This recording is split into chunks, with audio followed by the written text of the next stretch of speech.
Welcome to News Weekly, a weekly look back on the news from the past week. My name is Tony of the Underpaid Gamers. This will be a weekly video series where we breeze through all the news from the past week. For the week of October 24th, it's official. The Kinect has finally been put out to pasture. After selling over 35 million units since November 2010 and being featured in the Guinness Book of World Records for the fastest selling consumer device in 2011, Microsoft has finally put an end to the famed Xbox accessory. Still don't have a new 3DS XL? You can now order one with a new Super Nintendo Entertainment System skin available November 27th. If you're like me and like playing Super Smash Bros. With a GameCube controller, then you're in luck.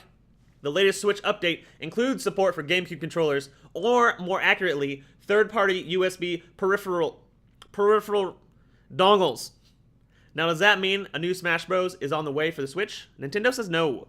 Reggie, the Nintendo of America president, expressed his surprise that the new update allowed for GameCube adaptation, saying, "In our latest software update, it enables third-party dongles to work on Nintendo Switch. As a result, the dongle for the Wii U that allows it to attach GameCube controllers also works." I think it's fair to say that the dongle working is as much a surprise to us as it was to consumers.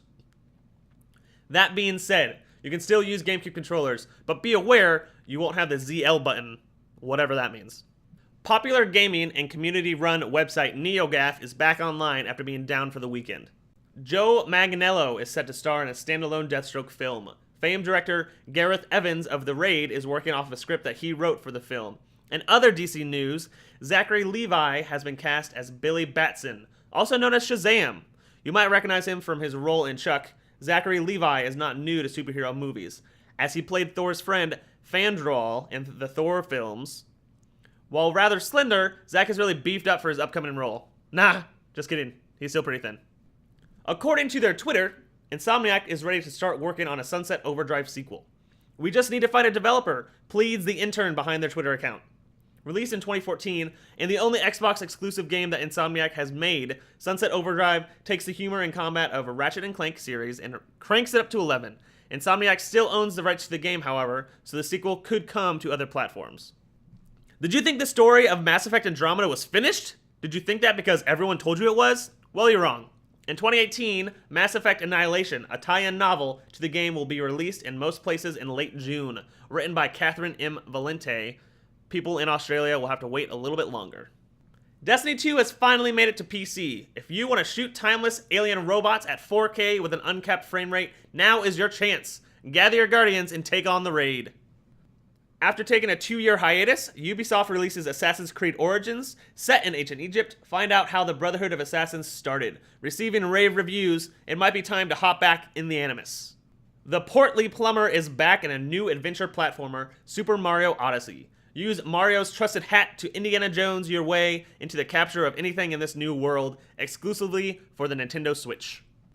In this current political climate, you might feel the need to punch a Nazi. Bethesda has got your back. Wolfenstein 2, The New Colossus, follows the same protagonist as the first as he fights in an alternate reality where Nazi Germany took over these great American states. It is a direct sequel to 2014's Wolfenstein The New Order and the 11th installment in the series since 1981. As if you didn't have enough already to do, Stranger Things Season 2 has been dropped on Netflix. Picking up a year after the first season, you can be immersed in a small-town USA in 1984 towards the end of October as we follow the lives of a few key characters in their adventures with the paranormal. It's seriously good. That's it for this week. Subscribe and come back next week for another news update. Thanks for watching. You can find us on Twitter at UPGamersPodcast or email us at underpaidgamerspodcast@gmail.com for your news updates. See ya!